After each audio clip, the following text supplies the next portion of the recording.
Good morning सभी को। स्वागत है आप सभी का आपके अपने परिवार साइन एजुकेशन पे। तो आज हम डिस्कस करेंगे 13 जनवरी के करंट अफेयर के बारे में। तो जितने भी इंपॉर्टेंट क्वेश्चन है जो सुर्खियों बने हुए हैं वो सारे के सारे हम इस वीडियो में डिस्कस करने वाले हैं। तो क्लास इंपॉर्टेंट होने वाली है तो शुरू से लेके लास्ट तक जरूर देखना। और इस क्लास की जिसको पीडीएफ फाइल चाहिए वो टेलीग्राम चैनल ज्वाइन कर लेना, जिसकी लिंक इस वीडियो के डिस्क्रिप्शन में दे दी जाएगी। तो देखो हमारे इंपॉर्टेंट क्वेश्चनों में सबसे पहला क्वेश्चन है, राष्ट्रीय युवा दिवस कब मनाया जाता है। कौन से दिवस की बात हो रही है यहाँ पे? राष्ट्रीय युवा दिवस की। तो ये सभी को पता है कब मनाया जाता है, 12 जनवरी को। यानी ऑप्शन 2 हमारा यहाँ पे करेक्ट हो जाएगा। 12 जनवरी को राष्ट्रीय युवा दिवस मनाया जाता है। देखो, राष्ट्रीय युवा दिवस स्वामी विवेकानंद की जयंती पर मनाया जाता है। तो ये इंपॉर्टेंट फैक्ट है, याद रखना। किसकी जयंती पे मनाया जाता है? तो स्वामी विवेकानंद जयंती पे। 1984 में भारत सरकार ने पहली बार इस दिन को मनाने की घोषणा की थी। अब ये बताओ मेरे को कि स्वामी विवेकानंद का बचपन का नाम क्या था? तो आंसर क्या रहेगा? नरेंद्र नाथ दत्त। और इनके जन्म की बात करें तो जन्म हुआ था 12 जनवरी 1863 को कोलकाता के अंदर। निधन की बात करें तो 4 जुलाई 1902 में। पिता का नाम विश्वनाथ दत्त, माता का नाम भुवनेश्वरी देवी। और सबसे प्रसिद्ध 1893 में शिकागो में विश्व धर्म संसद में इन्होंने भाषण दिया था। नेक्स्ट देखो, हाल ही में भारत के किस राज्य में अंतर्राष्ट्रीय ऊंट महोत्सव शुरू हुआ है? तो कहाँ पे हुआ ये? राजस्थान के अंदर। क्योंकि आप सभी को पता है कि ऊंट का जिक्र हो रहा है तो ऊंट हमेशा रेगिस्तान में पाया जाता है। और सबसे ज्यादा रेगिस्तानी भूमि है वो कहाँ पे है? राजस्थान में। और कौन सा रेगिस्तान है? थार का मरुस्थल। देखो, पर्यटन विभाग ने 3 दिवसीय अंतर्राष्ट्रीय ऊंट महोत्सव का आयोजन किया, जिसकी शुरुआत राजस्थान के बीकानेर जिले में हेरिटेज वॉक के साथ शुरू हुई। ऊंट हमेशा से बीकानेर की संस्कृति और इतिहास का अभिन्न अंग रहे हैं। बीकानेर की सेना के पास गंगा रिसाला, ये इंपॉर्टेंट नाम है ये हिस्ट्री के तौर पे, गंगा रिसाला नामक एक केमल कॉर्प थी, जिसने दोनों विश्व युद्धों के साथ साथ सोमालीलैंड, मिस्र और चीन के संघर्षों में महत्वपूर्ण भूमिका निभाई थी। आगे देखो, अब बात करते हैं। देखो, राजस्थान के पर्यटन विभाग द्वारा आयोजित महोत्सव, तो ये पहला है रेगिस्तान महोत्सव। ये कहाँ पे मनाया जाता है? जैसलमेर के अंदर। ऊंट महोत्सव की अभी हमने बात की, कहाँ पे? बीकानेर में। पुष्कर मेला कहाँ पे? पुष्कर के अंदर। हाथी महोत्सव जयपुर में। मेवाड़ महोत्सव की बात आई तो उदयपुर। शीतकालीन महोत्सव माउंट आबू। पतंग महोत्सव जयपुर। और साहित्य महोत्सव ये भी जयपुर के अंदर। तो ये इंपॉर्टेंट है सारे के सारे, तो ये आपको याद करने हैं। नेक्स्ट देखो, हाल ही में डीआरडीओ ने नई पीढ़ी की किस मिसाइल का उड़ान परीक्षण किया है? तो हाल ही में किसका किया? तो आंसर क्या हो जाएगा? आकाश का। आकाश एनजी, पूरा नाम है आकाश एनजी। देखो, 12 जनवरी 2024 को रक्षा अनुसंधान और विकास संगठन यानी डीआरडीओ ने ओडिशा के तट से दूर चांदीपुर में एकीकृत परीक्षण रेंज आईटीआर से नई पीढ़ी की आकाश एनजी मिसाइल का सफलतापूर्वक परीक्षण किया है। आकाश भारत की पहली मध्यम दूरी की सतह से हवा में मार करने वाली मिसाइल है जो कई दिशाओं से कई लक्ष्य पर हमला कर सकती है। आगे देखो, एशियाई निशानेबाजी चैंपियनशिप 2024 में सर्वाधिक पदक किस देश ने प्राप्त किए? तो किसने किए? तो आंसर क्या हो जाएगा? हमारे भारत देश ने, यानी ऑप्शन 4 यहाँ पे करेक्ट हो जाएगा। कौन सी चैंपियनशिप है ये? एशियाई निशानेबाजी चैंपियनशिप 2024। देखो, एशियाई निशानेबाजी चैंपियनशिप 2024 में भारत ने कुल 19 पदकों के साथ शीर्ष स्थान प्राप्त किया है। तो टोटल पदक कितने हैं? 19 पदक हैं, जिसके अंदर देखो 7 स्वर्ण पदक हैं, 6 रजत और 6 कांस्य पदक प्राप्त किए हैं। एशियाई निशानेबाजी चैंपियनशिप 2024 का आयोजन 8 दिसंबर 2023 से लेकर 11 जनवरी 2024 तक इंडोनेशिया की राजधानी जकार्ता में किया गया। तो ये जगह का नाम भी याद रखना, इंडोनेशिया के अंदर, उसकी राजधानी जकार्ता के अंदर। आगे देखो, ये तो फर्स्ट स्थान की बात हो गई, कौन रहा? भारत। और सेकंड पे कौन है? तो चीन आंसर हो जाएगा। चीन 4 स्वर्ण, 2 रजत और 3 कांस्य, कुल 9 पदकों के साथ दूसरे स्थान पे रहा। अब भारत के अंदर देखो, रिदम सागवान ने कुल 5 पदक, जिसमें 1 स्वर्ण है, 2 रजत और 2 कांस्य पदक प्राप्त किए। तो इनका नाम भी यहाँ पे इंपॉर्टेंट है, ये भी कहीं ना कहीं क्वेश्चन आपको एग्जाम में देखने को मिल सकता है। आगे देखो, हाल ही में किस व्यक्ति को यूपीएससी के नए सदस्य के रूप में नियुक्त किया गया है? तो किसको किया गया है? तो आंसर क्या रहेगा? शीलवर्धन को। ऑप्शन 2 यहाँ पे राइट हो जाएगा। शीलवर्धन हाल ही में यूपीएससी के नए सदस्य के रूप में नियुक्त हुए हैं। हाल ही में सीआईएसएफ के पूर्व महानिदेशक शीलवर्धन सिंह को संघ लोक सेवा आयोग यानी यूपीएससी के नए सदस्य के रूप में नियुक्त किया गया है। शीलवर्धन 1986 बैच के आईपीएस हैं। अब बात करते हैं, देखो अनुच्छेद की, तो संविधान के अंदर अनुच्छेद 316 के अनुसार राष्ट्रपति संघ आयोग या संयुक्त आयोग के मामले में और राज्य के राज्यपाल राज्य आयोग के मामले में अध्यक्ष और अन्य सदस्यों की नियुक्ति के लिए जिम्मेदार हैं। नेक्स्ट देखो, हाल ही में किस देश की नौसेना बल के chief of staff Fahad Abdullah Bharat की यात्रा पे आए हैं? तो किसके आए हैं? तो आंसर क्या रहेगा? सऊदी अरब, यानी ऑप्शन 3 यहाँ पे करेक्ट हो जाएगा।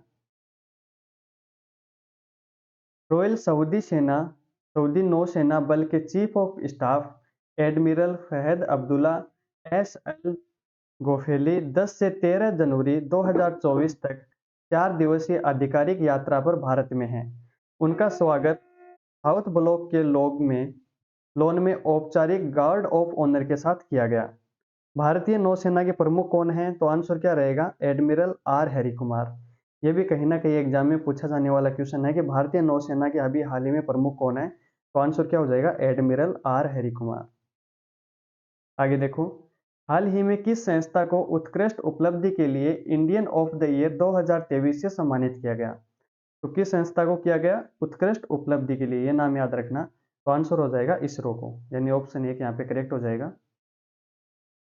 देखो, केंद्रीय मंत्री जितेंद्र सिंह ने इसरो को उत्कृष्ट उपलब्धि श्रेणी में वर्ष 2023 के लिए Indian of the year award प्रदान किया। यह पुरस्कार इसरो के अध्यक्ष एस सोमनाथ और चंद्रयान 3 के परियोजना निदेशक पी वीर मुथुलवेल ने प्राप्त किया। अब बात करते हैं Indian of the year award की, तो यह एक राष्ट्रीय टीवी चैनल CNN न्यूज 18 द्वारा आरंभ किया गया।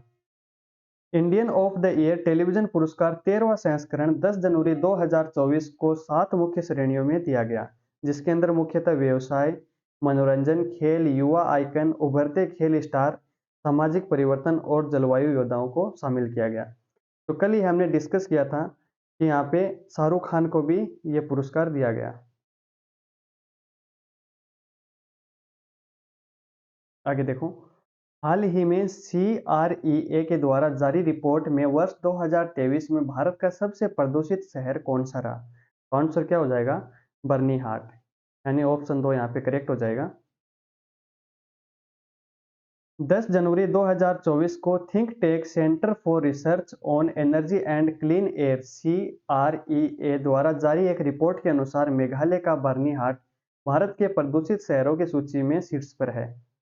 इसके बाद क्रम से दूसरे और तीसरे स्थान पे कौन है? तो बिहार का बेगूसराय और उत्तर प्रदेश का ग्रेटर नोएडा, ये तीसरे स्थान पे है और बेगूसराय दूसरे स्थान पे है। और दिल्ली की बात करें तो ये कौन से स्थान पे है? तो 8वें स्थान पर है। आगे देखो, जनवरी 2024 में प्रसिद्ध व्यक्तित्व विन्नू का निधन हो गया। ये किस क्षेत्र से संबंधित है?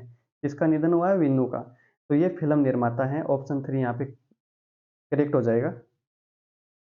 प्रसिद्ध मलयालम फिल्म निर्माता विन्नू का कोयम्बटूर के एक अस्पताल में 9 जनवरी 2024 को निधन हो गया। लोकप्रिय फिल्म निर्माता 73 वर्ष के थे, यानी 73 वर्ष के थे। इन्होंने सुरेश, ये भी फिल्म मेकर हैं, इनके साथ मिलकर कई मलयालम फिल्में बनाई। इनमें मलयालम मंगलम वितिल, मन्नासेश्वरी गुप्ता और आयुष्मान भव नाम से शामिल हैं। ये फिल्मों के नाम हैं, ये तो ये अभी चर्चित में थी। आगे देखो, हाल ही में पश्चिम बंगाल की किस पहली इलेक्ट्रिक नौका का अनावरण किया गया? तो ये नाव है, तो इसका ये इलेक्ट्रिक है, तो इसका अनावरण किया गया, तो इसका नाम क्या है? तो आंसर रहेगा धेउ। ऑप्शन 2 यहाँ पे करेक्ट हो जाएगा। और ये पश्चिम बंगाल के अंदर है, पहली इलेक्ट्रिक नौका है। देखो, GRAC ने पश्चिम बंगाल की पहली एनजी इलेक्ट्रिक नौका धेउ का अनावरण किया। पूरी तरह से बैटरी और सौर ऊर्जा पर चलने वाला पश्चिम बंगाल सरकार के लिए डिजाइन किया गया 24 मीटर का जहाज 150 यात्रियों के लिए शोरगुल मुक्त और कंपन मुक्त सवारी सुनिश्चित करता है। मेरीटाइम इंडिया विजन 2030 के अनुरूप यह लॉन्च स्वायत्ता और टिकाऊ ऊर्जा पर जोर देते हुए हरित तकनीकी के प्रति GRSE प्रतिबद्धता को दर्शाता है।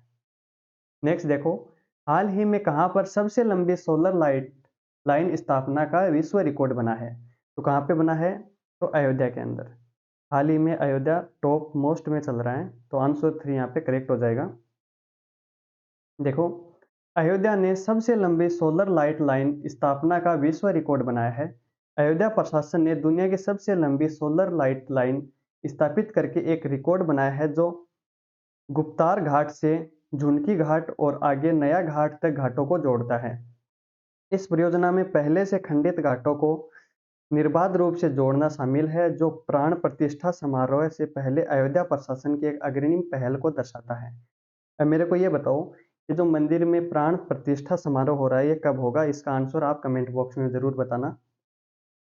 आगे देखो, हाल ही में जारी 2024 हेनले पासपोर्ट सूचकांक में भारत कौन से स्थान पे है? तो आंसर क्या हो जाएगा? भारत है अभी 80वें स्थान पे, यानी ऑप्शन 1 हमारा यहाँ पे राइट हो जाएगा।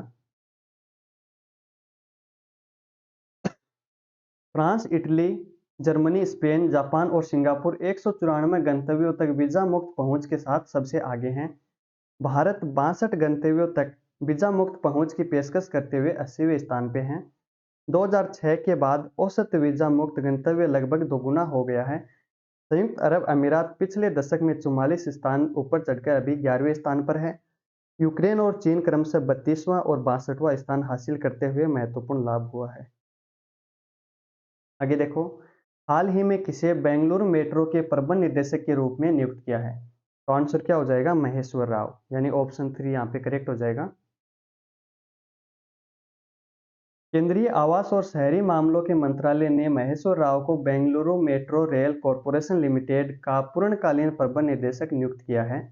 यह नियुक्ति एक पूर्णकालिक एमडी की मांग को संबोधित करती है, जो पूर्व एमडी अंजुम परवेज के पिछले साल ग्रामीण विकास में अतिरिक्त मुख्य सचिव की भूमिका संभालने के बाद से लगातार बनी हुई है। यानी इनसे पहले कौन थे? तो आंसर क्या हो जाएगा? MD Anjum Parvez. Next question देखो, चीनी उद्योग में सर्वश्रेष्ठ पर्यावरण अधिकारी का पुरस्कार जीतने वाली पहली महिला कौन बनी है? तो आंसर क्या हो जाएगा? दीपा भंडारे, यानी ऑप्शन 4 यहाँ पे करेक्ट हो जाएगा। चीनी उद्योग के अंदर है, ये भी याद रखना, सर्वश्रेष्ठ पर्यावरण अधिकारी का पुरस्कार जीतने वाली ये पहली महिला बनी है। दीपा भंडारे ने चीनी उद्योग की लंबी विरासत में सर्वश्रेष्ठ पर्यावरण अधिकारी पुरस्कार जीतने वाली पहली महिला बनकर इतिहास रच दिया है, जिसे वसंत दादा शुगर इंस्टीट्यूट के अध्यक्ष शरद पवार ने प्रदान किया। आगे देखो, हाल ही में किसने UWW रैंकिंग सीरीज में स्वर्ण पदक जीता है? तो आंसर क्या हो जाएगा? अमन सहरावत, ऑप्शन 1 यहाँ पे करेक्ट हो जाएगा। मौजूदा एशियाई चैंपियनशिप अमन सहरावत ने जाग्रेब ओपन 2024 कुश्ती टूर्नामेंट में स्वर्ण पदक हासिल किया है। उन्होंने यह पदक पुरुषों के 57 केजी में चीन के जो वान हाओ को हराकर जीता है। इससे पहले उन्होंने पिछले साल कांस्य पदक भी जीता था, यह भी याद रखना। आगे देखो, हाल ही में दक्षिणी नौसेना कमान के चीफ ऑफ स्टाफ कौन बने हैं? तो हाल ही में किसको बनाया गया? तो आंसर क्या हो जाएगा? उपल कुंडू को, ऑप्शन 1 यहाँ पे करेक्ट हो जाएगा। आगे है, हाल ही में किसके द्वारा मलकानगिरी हवाई अड्डे का उद्घाटन किया गया? तो किसके द्वारा किया गया? आंसर हो जाएगा नवीन पटनायक के द्वारा, ऑप्शन 1 यहाँ पे करेक्ट रहेगा। ओडिशा के मुख्यमंत्री नवीन पटनायक ने मंगलवार को मलकानगिरी में नए हवाई अड्डे का उद्घाटन किया। 233 एकड़ क्षेत्र में फैला हवाई अड्डा गोडागुड़ा पंचायत क्षेत्र के कटलगुड़ा में स्थित है। इसे 70 करोड़ रुपए की लागत से विकसित किया गया और इसका रनवे 1620 मीटर लंबा और 30 मीटर चौड़ा है। तो आज हमने 13 जनवरी के जितने भी इंपॉर्टेंट फैक्ट वाले क्वेश्चन थे, वो सारे के सारे हमने डिस्कस कर लिए। अगर वीडियो पसंद आई तो क्लास को लाइक करना और चैनल को सब्सक्राइब करना। Thank you.